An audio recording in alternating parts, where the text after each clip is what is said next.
છે હું આવી રીતનું ચલાવવા દઈશ નહીં, મારો છોકરો તું મને આપી દે। આ 3 વખત તો તે મને પાછો કાઢ્યો, નવા બહાના કાઢી અને તું મને પાછો મોકલતો રહેલો છે। તેથી આ વખતે તારું બહાનું હાલશે। આવતા વેત જ એને કહી દીધું વરુણે, શું કીધું કે હું આવી રીતનું ચાલવા દઈશ નહીં, તારું બહાનું હવે ચાલશે નહીં, મારો છોકરો મને પાછો આપી દે। હરિચંદ્ર કે તમારી વાત તો બરોબર છે, આપી જ દેવો જોઈએ ને, હું ક્યાં ના પાડું છું? મેં ક્યારેય તમને 3 વખત આવ્યા તો છોકરો આપવાની ના પાડી? ક્યારેય ના પાડી નથી, પણ એનું સારું પોષણ થાય, શરીર તંદુરસ્ત થાય, થોડો ખોરાક ખાવાની શરૂઆત થાય પછી આપવાની મેં વાત કરી તો કે એ સમય તો આવી ગયો, 8 વર્ષ તો થઈ ગયા કે હવે તો પરિપૂર્ણ થઈ ગયો છે, રોટલી બોટલી બરોબર ખાય છે અને હરે છે ફરે છે। હમણાં તો ભણવા જવાનો ટાઈમ પણ થઈ જાય, બરાબર ને? જૂના કાળમાં 7-8 વર્ષનો થાય ત્યારે મોકલતા, એટલે કે હવે તમે મને તમારો દીકરો પાછો આપી દો। હરિચંદ્ર કહે તમારી વાત બરાબર છે, પણ આવો અસંસ્કારી છોકરો તમને કઈ રીતે અપાય?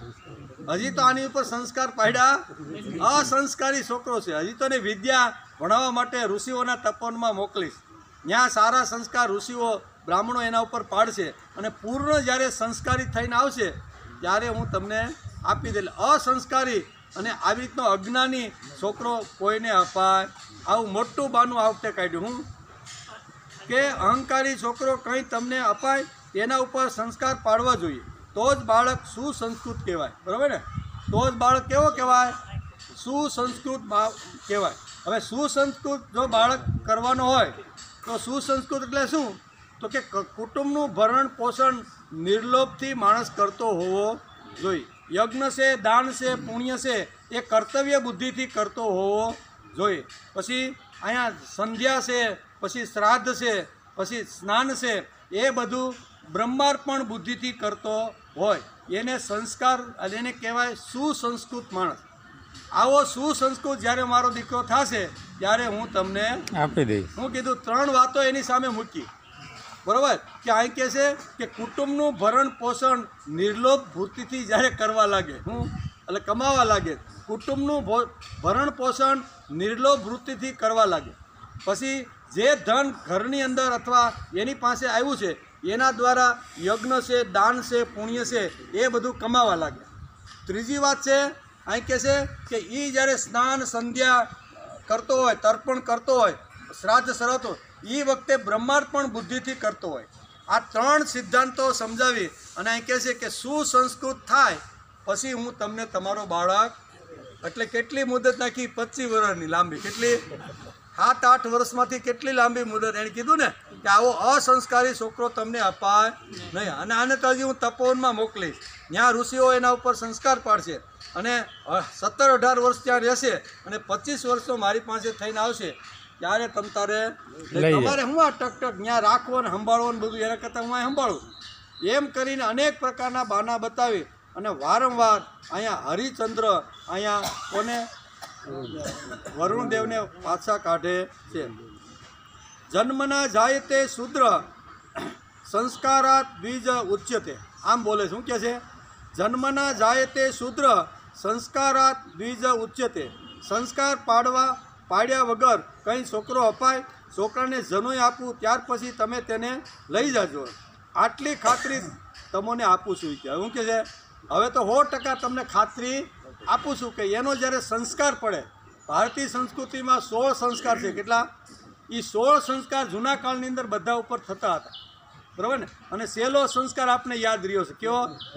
અગ્નિ સંસ્કાર। બાકી જે 15 સંસ્કારો છે ને એનું તો ક્યાંક જોવા મળે છે, બાકી જોવા મળતું।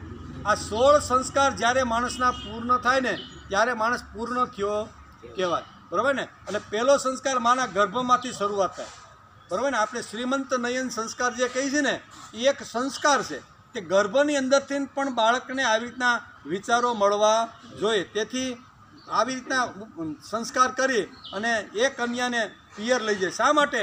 તો કે ત્યાં તેને થોડીક ફુરસદ રહે, બરાબર ને? અહીં ઘરે હોય તો કામની થોડીક આવી રીતની ખટખટી હોય, ત્યાં હોય તો થોડીક ફ્રી હોય, તો અંદર રહેલો જે નાનાનો મોટો જે ગર્ભ થાય છે એને સંસ્કાર જો આપવાના હોય તો સારા પુસ્તકોનો અભ્યાસ કરવો પડે, સારી વાતો સાંભળવી પડે, સારું વાંચવું પડે। એ બધું જે વાંચે ને તો અંદર રહેલું જે બાળક છે, જે નાનાનું મોટું થાય છે એની અંદર એ સંસ્કાર પડે કે અભિમન્યુની અંદર પણ આ થયું હતું, બરાબર ને. પછી પ્રહલાદની અંદર પણ આ થયું હતું.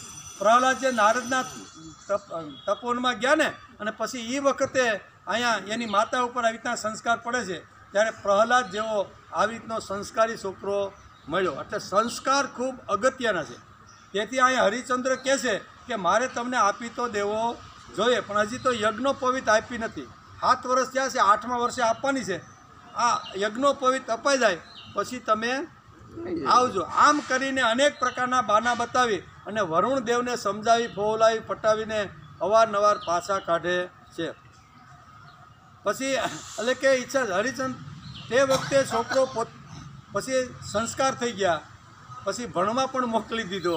ત્યાં ગુરુએ એના ઉપર સંસ્કાર પાડ્યા, અને ભણીને જ્યારે 25 વર્ષનો ઘરે થઈને આવ્યો ને, ત્યારે હવે અહીં વરુણે કીધું કે હવે તો કોઈ પણ હિસાબે મારે એને લાવવાનો છે, બરાબર ને. એટલે એ યુવાન જ્યારે થયો ત્યારે વરુણદેવ પાછા અહીં હરિચંદ્ર પાસે આવે છે. હરિચંદ્ર પાસે આવીને કહે છે કે મારી શરત પ્રમાણે તમે મને દીકરો પાછો આપી જો. તમે જ્યારે મારી પાસે માગવા માટે આવ્યા, બરાબર ને, હું પ્રસન્ન થઈને મેં તમને જ્યારે વરદાન આપ્યું ત્યારે એક શરત રાખી હતી, કઈ કે આ દીકરો તમારે મને પાછો આપી દેવો જોઈએ. તમે હા પાડી હતી, હવે તમારે મને પાછો આપી દેવો જોઈએ. આ બંનેની ચર્ચા હાલે છે. કોની? હરિચંદ્ર અને વરુણ બે ચર્ચા કરતા રહેલા છે. ઓલો છોકરો તો હવે મોટો થઈ ગયો, સંસ્કાર લઈ અને આવી ગયો છે, એટલે હવે એની વ્યવહારની આન તેન બધી ખબર પડવા માંડી. એણે જોયું કે આમાં તો કંઈક મારા વધ કરવાની વાત આવે છે. શું છે? મને થાંભલા ઉપર લટકાવી અને મારી નાખવાની મારા બાપ અને વરુણ વાત કરતા હોય એવી લાગે છે. તેથી પૂંછડી વાળીને ભાગ્યો. હું બાપાને આ બે વાત કરતા હતા કે તમે મારો છોકરો કોઈ પણ હિસાબે પાછો આપી દો. એટલે અહીંયા આ રાજકુમારને લાગ્યું કે હવે તો મારું આવી બન્યું છે. તેથી તે વખતે છોકરો પોતે જ ભાગી ગયો. વરુણના શાપથી હરિચંદ્રને જલંધર થયું. છોકરો ભાગી ગયો એટલે વરુણે અહીંયા હરિચંદ્રને શ્રાપ આપી દીધો. એનાથી એને જલંધર થયું. છોકરાને બાપથી છૂટા થવાની ઈચ્છા ન હતી, કેમ કે અતિ પ્રેમથી હરિચંદ્રે તેને ઉછેર્યો હતો, બરાબર ને.